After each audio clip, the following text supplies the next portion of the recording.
అధినేత చంద్రబాబు ప్రకాశం జిల్లా కేంద్రం ఒంగోలులో భారీ రోడ్ షో ప్రజాగలం సభలో పాల్గొన్నారు. ఈ సందర్భంగా ఆయన ప్రసంగిస్తూ రేపే ఎన్నికల ప్రచారానికి చివరి రోజు, అందుకు ఒక రోజు ముందరగా ఒంగోలు వచ్చాను, ఆశీర్వదించమని అడగడానికి వచ్చానన్నారు. మీ ఉత్సాహం చూస్తుంటే గెలిపిస్తామని గట్టిగా చెప్పే పరిస్థితికి వచ్చారని వ్యాఖ్యానించారు. ప్రజాగలం పరంపరలో ఇది 87వ సభ. రాష్ట్రమంతా తిరిగారు, ఎక్కడ చూసినా ఇదే స్పందన. మరో 2 రోజులు పోతే పోలింగ్ డే. ప్రజల్లో చైతన్యం రావాలి. గడిచిన 5 ఏళ్లలో మీ జీవితాల్లో ఏమైనా మార్పు వచ్చిందా? మీ ఆదాయాలు ఏమైనా పెరిగాయా? మీ ఖర్చులు తగ్గాయా? జీవన ప్రమాణాలు పెరిగాయా? ఈ దుర్మార్గుడు ఎన్నికల ముందు మీ దగ్గరికి వచ్చాడు, ముద్దులు పెట్టాడు. గెలిచిన తర్వాత బాదుడే బాదుడు, గుద్దుడే గుద్దుడు. అతడి దారి నుంచి ఎవరైనా తప్పించుకోగలిగారా అని ప్రశ్నించారు. రాష్ట్రమంతా తిరిగారు, ఎక్కడ చూసినా ఇదే స్పందన. ఇంకా 3వ రోజే, రేపు ఎల్లుండు చివరి రోజున పోలింగ్ డే. ఏం తమ్ముళ్ళు 13కి సిద్ధమా మీరందరూ? అందుకే నేను ఒకటే అడుగుతున్నా, ఓటు పోయే మునుపు ఒక్కసారి మీలో ఒక చైతన్యం రావాలి. నేను అడుగుతున్నా, గడిచిన 5 సంవత్సరాల్లో మీ జీవితాలు ఏమైనా మార్పు వచ్చిందా? మీ ఆదాయాలు పెరిగాయా? మీ ఖర్చులు తగ్గాయా? జీవన ప్రమాణాలు పెరిగాయా? తమ్ముళ్ళు, దుర్మార్గుడు ఎన్నికల ముందు వచ్చాడు మీ దగ్గరికి, తల మీద చెయ్యి పెట్టాడు, జ్ఞాపకం చేసుకోండి. బుగ్గలు నిమిరాడు, జ్ఞాపకం చేసుకోండి. ముద్దులు పెట్టాడు, జ్ఞాపకం ఉందా మీకు? గెలిచిన తర్వాత బాధుడే బాధుడు, గుద్దుడే గుద్దుడు. అవునా కాదా? ఎవరికైనా ఎగ్జిబిషన్ ఉందా తమ్ముళ్ళు? ఈ దాడిలో ఎవరైనా తప్పించుకున్నారా మీరని అడుగుతున్నా. ఎన్ని అరాచకాలు! ఓసారి బాధ, ఆవేదన, కూల్చివేతలు, దాడులు, అక్రమ కేసులు, సెటిల్మెంట్లు. ఒకటి కాదు, నా జీవితంలో ఇంత అరాచకం ఎప్పుడూ చూడలేదు. ఈ సైకో సైకో సైకో మామూలు సైకోనే కదా, అహంకారి సైకో, ఒక విధ్వంసకారి సైకో. అవునా కాదా? ఎవరైనా పరిపాలన ఒక మంచి కార్యక్రమంతో ప్రారంభిస్తాడు. నేను కట్టిన ప్రజావేదిక జ్ఞాపకం ఉందా మీ అందరికీ? అక్కడే కలెక్టర్స్ కాన్ఫరెన్స్ పెట్టాడు. పెట్టి మీరందరూ చూడండి నేనేం చేస్తానని ప్రజావేదికను కూలుస్తున్నానని చెప్పి కూల్చిన వ్యక్తి ఈ సైకో. అక్కడి నుంచి నేను అడుగుతున్నా, ఎప్పుడైనా ఒక్క మంచి పని చేశాడా తమ్ముళ్ళు అని అడుగుతున్నా. నేను అడుగుతున్నా మీ అందరినీ. ఈరోజు ఈ ప్రభుత్వం వల్ల అన్ని విషయాల్లో నష్టపోయాం. కరెంటు ఛార్జీలు ఎన్నిసార్లు పెంచాడని మిమ్మల్ని అడుగుతున్నా. 8 సార్లు పెంచాడా లేదా? 200 రూపాయల కరెంటు ఛార్జీ ఇప్పుడు ఎంత? 1000 రూపాయలు అయిందా లేదా? ఏం చెల్లమ్మా, నీ కోపం వచ్చిందా? ఇంకా రాలా? ఆవేశం రాలా? మీ కుటుంబం గుల్లైపోయిందా లేదా? మీ ఆదాయం సగం కరెంటు ఛార్జీలకు పోయిందా లేదా? నేనున్నప్పుడు పెంచానా? కరెంటు కొరత ఉందా? అది సమర్థవంతమైన పాలన, సుపరిపాలన.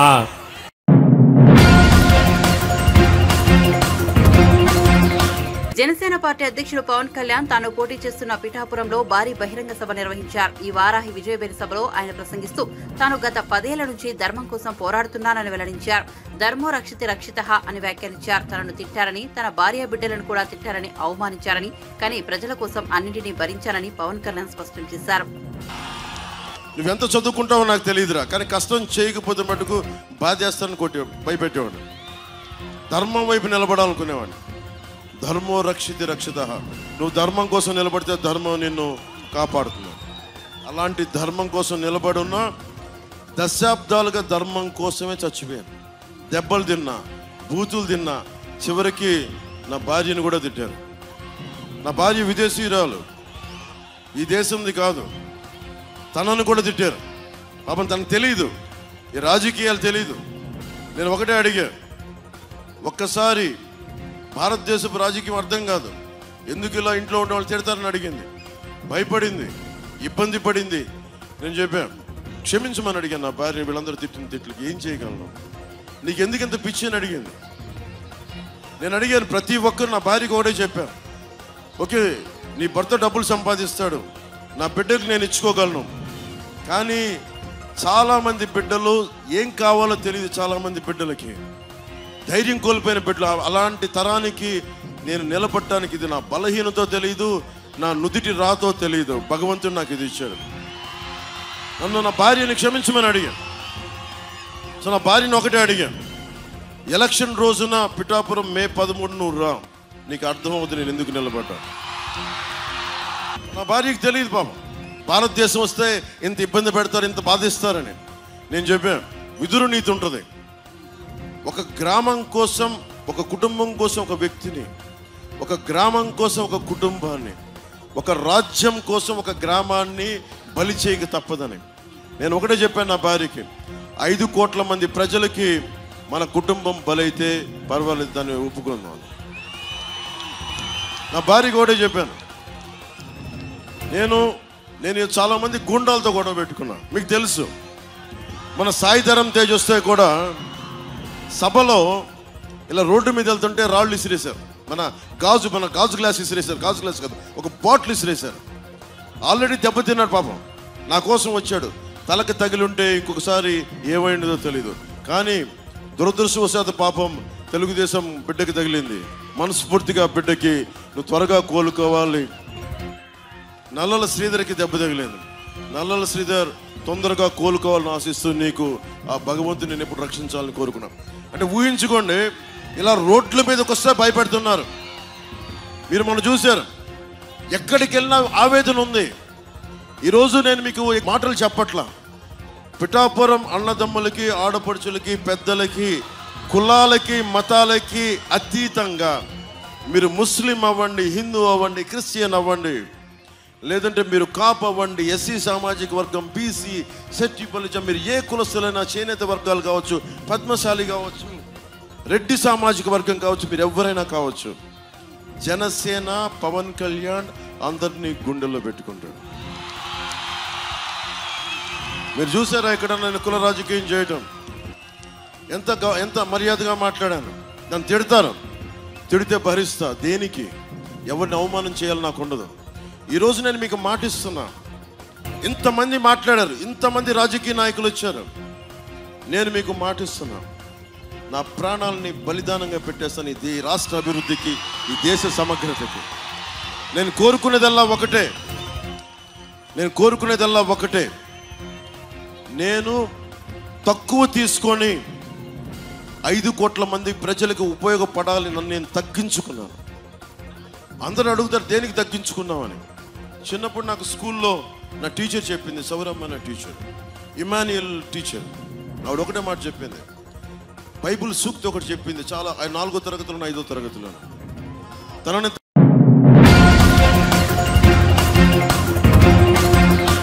బీజేపీకి 400 సీట్లు వస్తే పెట్రోల్ ధర 400 దాటడం ఖాయమని బీఆర్ఎస్ అధినేత కేసీఆర్ అన్నారు.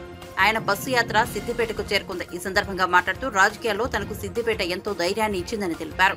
బీఆర్ఎస్ పార్టీ అభ్యర్థి వినోద్ కుమార్ 2001 నుంచి తనతోనే ఉన్నారని, ఆయనకు ఓటు వేసి గెలిపించాలని కోరారు. బీజేపీ పెట్టుబడిదారుల పార్టీ, ధనికుల పార్టీ అని విమర్శించారు. బీజేపీ ఎజెండాలో పేదల సంక్షేమం ఎప్పుడూ లేదన్నారు. రైతులు, చేనేత కార్మికుల గురించి ఆ పార్టీ పట్టించుకోలేదని ఆరోపించారు. నినాదాల తర్వాత చెప్పుకుందాం. ఒక 10 నిమిషాలు మీరు నిశ్శబ్దంగా ఉండాలి. ఈ ఎన్నికల్లో 3 పార్టీలు మీ ముందర ఉన్నాయి. ఒకటి బీజేపీ, కాంగ్రెస్, బీఆర్ఎస్ పార్టీలు ఉన్నాయి. మీ అందరినీ కూడా నేను కోరేది ఒకటే, బీజేపీ ఎజెండాలో ఏనాడు కూడా పేదల అవస్థలు ఉండవు, పేదల మాట ఉండదు, రైతులు ఉండరు, చేనేత కార్మికులు ఉండరు, సామాన్య బడుగు బలహీన వర్గాల బాధలు కానీ ఉండవు. అది ఎంతసేపు పెట్టుబడిదారుల పార్టీ, కార్పొరేట్ల పార్టీ తప్ప సామాన్య జనుల పార్టీ బీజేపీ కానే కాదు అని చెప్పి నేను మనవి చేస్తా ఉన్నా. బీజేపీ వచ్చినప్పుడు నరేంద్ర మోడీ గారు మా గవర్నమెంట్ వస్తే విదేశాల్లో ఉన్న నల్ల డబ్బు తెచ్చి ఇంటికి 15 లక్షలు ఇస్తామని చెప్పినారు. 15 లక్షలు వచ్చినాయా? వినబడతలేదు. 15 లక్షలు నరేంద్ర మోడీ ఇచ్చిందా? ఇయ్యలేదా? బేటీ పడావో బేటీ బచావో ఏమైనా వచ్చిందా? అమృత్ కాల్ వచ్చిందా? అచ్చే దిన్ వచ్చినాయా? ఏం రాదు, అంత పట్టిదే గ్యాసు ట్రాష్ తప్ప ఏం లేదు. బీజేపీ వాళ్ళు చెప్తున్నారు అబ్కి బార్ 400 పార్ అని. 400 పార్ నిజమే. 400 పార్ ఏమైతుంది? పెట్రోల్ 400 పార్, డీజిల్ 400 పార్, కానీ నరేంద్ర మోదీ 400 పార్ కాదు అనే మనవి చేస్తా ఉన్నా. మీ అందరు నేను ఒకటే కోరుతా ఉన్నా, భారతీయ జనతా పార్టీ విద్వేషాలు నింపి ప్రజల మధ్య పగలు పెంచి దేశాన్ని చీల్చే పని చేస్తారు తప్ప పేద ప్రజల గురించి, రైతుల గురించి, చేనేత కార్మికుల గురించి, పనిచేసుకుని బతికేటువంటి ప్రజల గురించి ఏ ఒక్క మంచి పని కూడా చేసే పార్టీ కాదు. కాంగ్రెస్ పార్టీ గత అసెంబ్లీ ఎన్నికల్లో అరచేతిలో వైకుంఠం చూపించి అలవిగాని హామీలిచ్చి గద్దెకెక్కింది కాంగ్రెస్ పార్టీ. ప్రతి ఇంటికి, ప్రతి మహిళకు 2500 ఇస్తామన్నారు. మహిళలకు 2500 వచ్చినాయా? రుణమాఫీ అయ్యిందా? రైతు బంధు అందరికి పడ్డదా? కరెంటు సరిగా వస్తున్నదా? కరెంటు కోతలు మళ్ళా మొదలైనయా? మన రంగనాయక సాగర్ ఎండబెట్టినరా? రైతుల పంటలు ఎండినాయా? అంటే ఇది పరిస్థితి. ఒకటి స్కీమ్ పెట్టిండ్రు, అది మహిళలకు బస్సు, అది టోటల్ గా ఫెయిల్ అయిపోయింది. ఒక సర్కస్ లాగా అయిపోయింది తప్ప యువలకు లాభం జరగలే. అందువల్ల మీ అందరినీ కూడా నేను కోరేది, అర్థం చేసుకొని వివేచనతోని మన రాష్ట్ర భవిష్యత్ కోసం, ఈ దేశ భవిష్యత్ కోసం ఆలోచించి ఓటేయాలి తప్ప ఓటు ఎప్పుడు కూడా ఆగమాగ వెయ్యకూడదు. ఏ ఒక్క హామీ అమలు కాలే, అవుతుందనే ఆశ కూడా లేదు. ఆ రోజు మనం 30,000 కోట్లు 2 దఫాలుగా రుణమాఫీ చేసినాం. ఈ ముఖ్యమంత్రి చెప్పినాడు, మీరు పరిగెత్తండి, లోన్ తీసుకోండి, డిసెంబర్ 9వ తేదీ నాడే 2 లక్షల రుణమాఫీ చేస్తామని చెప్పినారు. రుణమాఫీ జరిగిందా? ఏది కూడా జరగలే. 6 ప్రధాన హామీలతో పాటు 420 హామీలు ఇస్తే ఏ ఒక్క పని కూడా జరగలేదు. బీజేపీతో ఏ ఒక్క పని జరగలేదు. అదే బీఆర్ఎస్ ప్రభుత్వం ఉన్నప్పుడు అన్ని వర్గాల ప్రజలను కులము, మతము అనే తేడా లేకుండా ఒక కోడి తన పిల్లలను కాపాడుకున్నట్టుగా అందరినీ కూడా వెనక తీసుకొని మనం ముందుకు పోయినాం. అందరిని కాపాడినాం, పేదలను కాపాడినాం. పేదవాళ్లకు, వృద్ధులకు 2000 రూపాయల పెన్షన్ ఇచ్చినాం. ఈ ప్రభుత్వం 4000.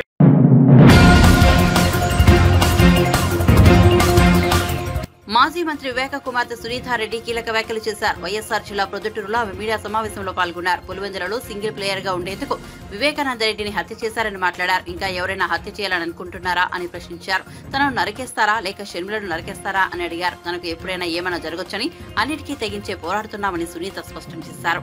గెలిపించాల్సిన బాధ్యత ఎవరిది?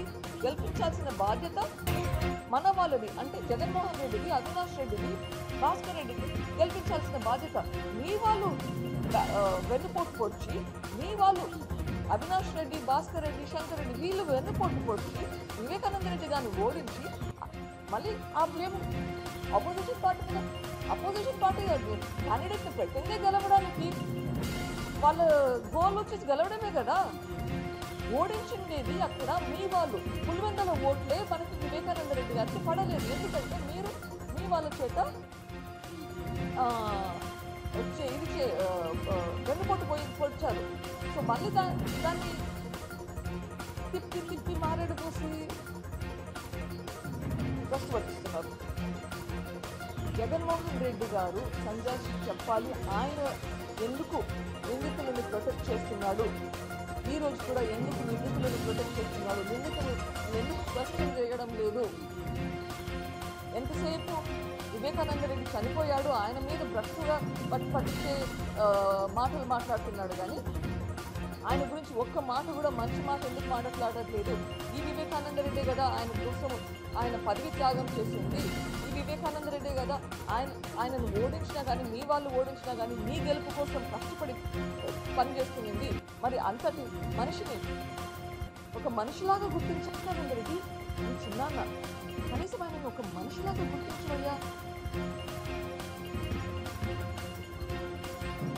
పార్టీలకు సంబంధించింది కాదు, కడప ఎంపీ ఎలక్షన్ పార్టీలకు సంబంధించింది కాదు, ఇది ఒక న్యాయ పోరాటం. దీంట్లో ప్రజా తీర్పు కోసం మొత్తం ప్రపంచమంతా చూస్తుంది. దయచేసి కడప ప్రజలందరూ దయచేసి అర్థం చేసుకోవాలి, ఇది పార్టీలకు అతీతంగా న్యాయం కోసం పోరాడే ఒక ఎలక్షన్.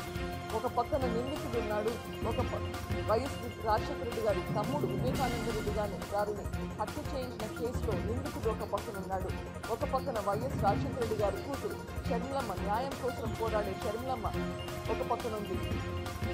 5 సంవత్సరాలుగా షర్మిలమ్మ ఈ కేసు పరంగా నాకు సపోర్ట్ చేస్తున్నారు, మొదటి నుంచి నాకు ధైర్యం ఇచ్చి ముందుకు వెళ్ళడానికి సపోర్ట్ చేస్తున్నారు. అందుకే నేను షర్మిలమ్మకి ఈరోజు సపోర్ట్ చేస్తున్నాను. ఎందుకంటే ఒకటి, తను వివేకానంద రెడ్డి మర్డర్ కేసులో నిందితులు బయటకు రావాలా అని నమ్మింది. 2, వివేకానంద రెడ్డి గారు షర్మిలమ్మకి ఎంపీ చేయాలనుకున్నాడు. పోయిన ఎలక్షన్లో చాలా ప్రయత్నించాడు, అది కుదరలేదు. కనీసం ఆయన చనిపోయినాక అయినా అది నెరవేరుతుంది అన్న ఆశతోటి ఈ ముందుకు వెళ్తున్నాము.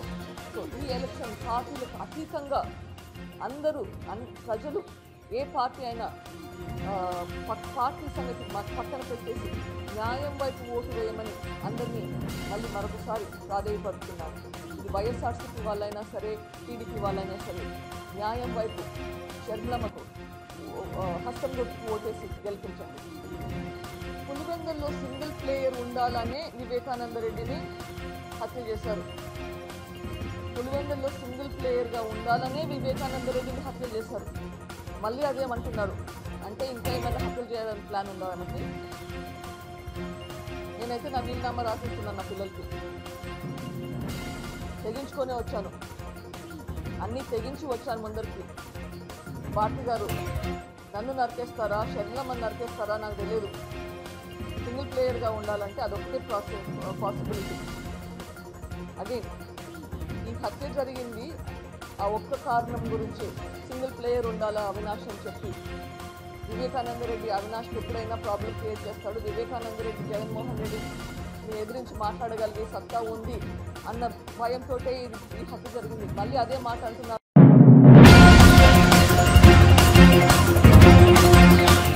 ఏపీ అభివృద్ధి చెందాలంటే టీడీపీ అధినేత చంద్రబాబు అధికారంలోకి రావాలని సినీ నటుడు నారా రోహిత్ అన్నారు. శ్రీ సత్యసాయి జిల్లా పుట్టపర్తి నియోజకవర్గంలో పల్లె సింధూరారెడ్డికి మద్దతుగా ఆయన ఎన్నికల ప్రచారంలో పాల్గొన్నారు. అనంతరం విడుదలైన ప్రతినిధి 2 సినిమాను కొత్త చెరువు సందీప్ థియేటర్లో ప్రేక్షకులతో కలిసి వీక్షించారు. విధ్వంసంతోనే జగన్ పాలన ప్రారంభమైందని మండిపడ్డారు. వైఎస్ఆర్సీపీ పాలనలో రాష్ట్రం చాలా ఏళ్లు వెనక్కు వెళ్లిందని ఆవేదన వ్యక్తం చేశారు. అభివృద్ధి సంక్షేమం రెండు సమానంగా ఉండాలి. అభివృద్ధి చేసుకుంటే ఎన్నో ఇబ్బంది, రాష్ట్రానికి సంక్షేమం ఒకటే చేసిన ఇబ్బంది. సో ఖచ్చితంగా రెండు సమానంగా చేస్తేనే ఈ రాష్ట్రం బాగుంటుంది అండ్ చాలా మంది అందరి జీవితాలు బాగుంటుంది. నెక్స్ట్ రాబోయే తరాల భవిష్యత్తు బాగుంటుంది. సో ఖచ్చితంగా మేనిఫెస్టో అమలు చేయగలుగుతారు తెలుగుదేశం పార్టీ. అంటే చాలా మంచి మేనిఫెస్టో అయితే అన్ని వర్గాల వరకు అందరికీ సాయం చేస్తుంది. 5 సంవత్సరాల్లో రాష్ట్రం చాలా వెనకబడిపోయింది. అది బేసిక్గా మనం అదే అంటున్నాను కదా, ఇందాక మనం తెలంగాణతో పోటీ పడతాం. కొత్త రాష్ట్రం అయినా సరే, క్యాపిటల్ లేకపోయినా సరే 2014 నుంచి 19. దాని 19 తర్వాత ఈ రాష్ట్రం ఒక క్యాపిటల్ లేకుండా, అసలు ఏ కొత్త కంపెనీ రాకుండా, ఎన్నో కంపెనీలు ఉన్న కంపెనీలు కూడా తరలిపోయే పరిస్థితి. సో ఈ ప్రభుత్వంలో చాలామంది చాలా రకాల ఇబ్బందులు పడ్డారు. అసలు మొదలెట్టిందే ఒక విధ్వంసంతో, ప్రజావేదికను కూల్చేయడంతో. తర్వాత ప్రతి ఒక్కరి జీవితంలో ఏదో ఒక విధంగా ఇబ్బంది పెట్టారు. లాస్ట్లో అయితే ల్యాండ్ టైటింగ్ అండ్ యాక్ట్ టైటింగ్ ఒకటి తీసుకొచ్చారు. దానివల్ల ప్రతి ఒక్కరు భయభ్రాంతులకు గురయ్యారు. సో ఈ ప్రభుత్వంలో ఎవరూ ఆనందంగా లేరు. సో సో ఖచ్చితంగా ప్రజల్లో శ్రీకాకుళం నుంచి తిరగడం జరుగుతుంది. సో ఖచ్చితంగా ప్రజల్లో మార్పు కావాలి, చంద్రబాబు గారు అయితేనే న్యాయం చేయగలుగుతారు, ఈ రాష్ట్రాన్ని అభివృద్ధి పదంలో తీసుకెళ్తారు అని నమ్ముతారు. సో ఖచ్చితంగా చంద్రబాబు గారికి గెలిపిస్తారు. చాలా ఇంపార్టెంట్ ఈ సొసైటీ. ఎందుకంటే ప్రభుత్వంలో ఏదైనా తప్పులు జరిగినా లేకపోతే ఏదైనా సరే ప్రశ్నించడానికి ఒక గొంతు ఉండాలి. సో ఖచ్చితంగా జర్నలిస్ట్ అనే అతని వల్ల సొసైటీ అనేది ఖచ్చితంగా ఒక సజావుగా సాగుతుంది. ఎందుకంటే ప్రశ్నించకపోతే ఎవరో ఇష్టరాజ్యం వాళ్ళది అయిపోతుంది. సో అండ్ ఈ పాత్ర పోషించడం చాలా ఆనందంగా ఉంది. ఒక మంచి మెసేజ్ కూడా ఉంటుంది. ఓట్ అనేది ఎంత ఇంపార్టెంట్, ఓట్ అనే దానివల్ల ఈ భవిష్యత్ ఎలా మారుతుంది అనేది ఈ సినిమాలో చెప్పడం.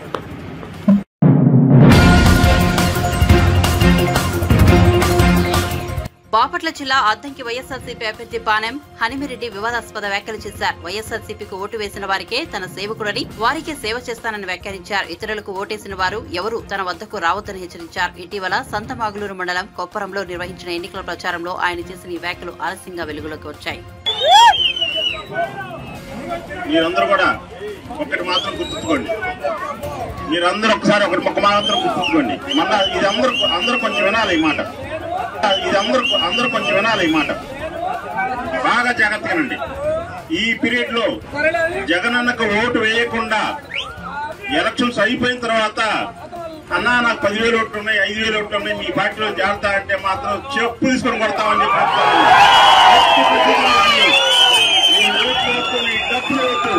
మాకు బాగా జాగ్రత్తగానండి. ఈ పీరియడ్ లో జగనన్నకు ఓటు వేయకుండా ఎలక్షన్స్ అయిపోయిన తర్వాత అన్నా నాకు 10,000 ఓట్లు ఉన్నాయి, 5,000 ఓట్లు ఉన్నాయి, మీ పార్టీలో జాగ్రత్త అంటే మాత్రం చెప్పు తీసుకొని కొడతామని చెప్పి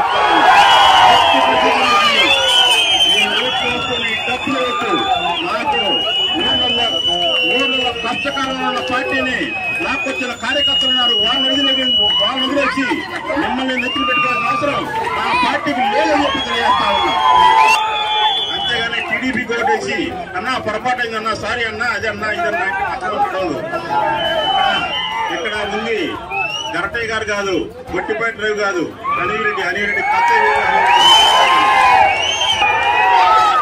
మీ అందరూ బాగా గుర్తుపెట్టుకోండి. మీ అందరూ కూడా కొంచెం చెప్తా ఉన్నా, పొరపాటున మీరు ఎవరైనా సరే అన్నా నేను ఓటేశాను, మా అబ్బాయి ఓటేయలేదన్నా, కొద్దిగా మా అబ్బాయికి సహాయం చేయమంటే కూడా చేయండి. నేను ఇది గుర్తుపెట్టి జగనన్నకు ఓటు వేయాల్సిందే. ఓటు వేసినానికే ఖచ్చితంగా నేను ఇక్కడ సేవకుని. జగనన్నకు ఓటు వేయకుండా అబ్బాయి లేదు, అమ్మాయి లేదు, ఎవరు లేదు.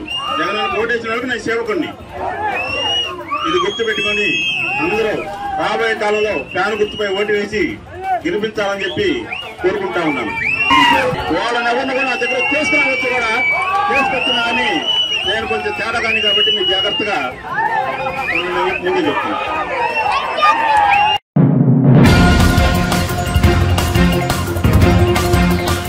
ఎమ్మెల్యే బాలకృష్ణ సతీమణి నందమూరి వసుంధర శుక్రవారం శ్రీ సత్యసాయి జిల్లా హిందూపురంలో వినూత్నంగా ఎన్నికల ప్రచారం నిర్వహించారు. ఆర్టీసీ బస్సులో ప్రయాణించి మహిళలతో మాట్లాడారు.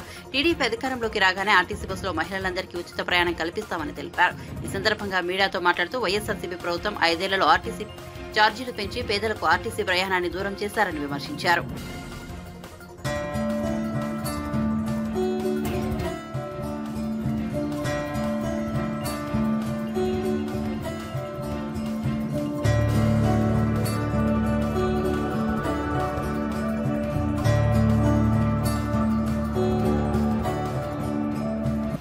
పేదవాళ్ళ ఆరోగ్య రథం ఆర్టీసీ బస్ అండి. మన ప్రభుత్వం వస్తే ఆర్టీసీ ట్రావెల్ ఫ్రీ చేస్తారండి. దానికోసం అవేర్నెస్ కోసం మేము ప్రయాణం చేస్తున్నాము. చాలా మంది విద్యార్థులు రోజు మార్నింగ్ ఈ బస్సులో వెళ్తారండి. వాళ్ళందరికీ సౌకర్యంగా ఫ్రీగా వాళ్ళ ఖర్చు లేకుండా పేదవాళ్ళ రథంగా చంద్రబాబు నాయుడు గారు వారికి ఫ్రీ బస్ ట్రావెల్ పెట్టారు. ఎస్పెషల్లీ మహిళలండి, మహిళలకు లేడీ అందరూ ఈ రథంలోనే ప్రయాణం చేస్తారు. వాళ్ళందరికీ సౌకర్యంగా ఉండాలని చంద్రబాబు నాయుడు గారు గ్రహించి ఫ్రీ బస్ ట్రావెల్ పెట్టారండి. ఈ గవర్నమెంట్లో లాస్ట్ 5 yearsలో 3 సార్లు ఆర్టీసీ బస్ ఛార్జెస్ పెరిగాయండి. ఇది చాలా కష్టంగా ఉంది బీద వాళ్ళకి. అందుకని ఫ్రీ బస్ ట్రావెల్ పెట్టారు మహిళలకి. మా స్టూడెంట్స్ అందరూ చాలా ఇబ్బంది పడుతున్నారండి. వాళ్ళకి చాలా ఖర్చు అవుతుంది. సో అక్కడి నుంచి గ్రామాల నుంచి వచ్చే మహిళలు, విద్యార్థులు వాళ్ళందరికీ సౌకర్యంగా ఉండాలని ప్రతి పల్లె నుండి ఈ ఫ్రీ బస్ ట్రావెల్ పెట్టారు.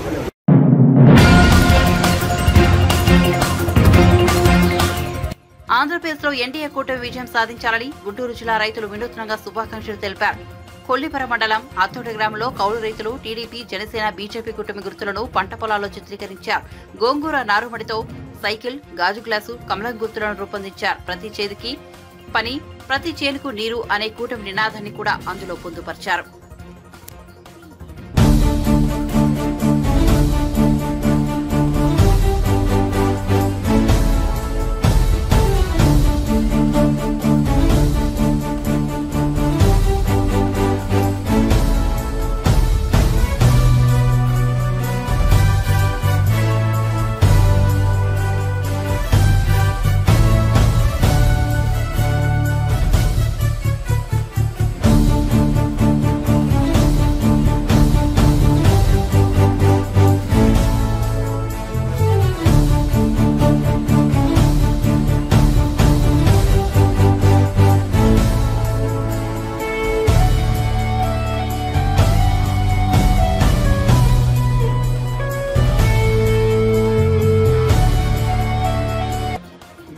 కూటమికి చోగా వేసి మద్దతు తెలుపుతున్నాం. ఎందుకంటే ఆయన ప్రతి చేనికి నీళ్ళు, ప్రతి చేతికి పని, ఈ కాన్సెప్ట్ మాకు బాగా నచ్చి మేము రైతులం. మా రైతుల ద్వారాగా మేము ఏ ఇవ్వాలో, ఎట్లా మద్దతు ఇవ్వాలో అనే ఆలోచనతో ఈ గుర్తులు వేసి కూటమికి మేము మద్దతు తెలుపుతున్నాం.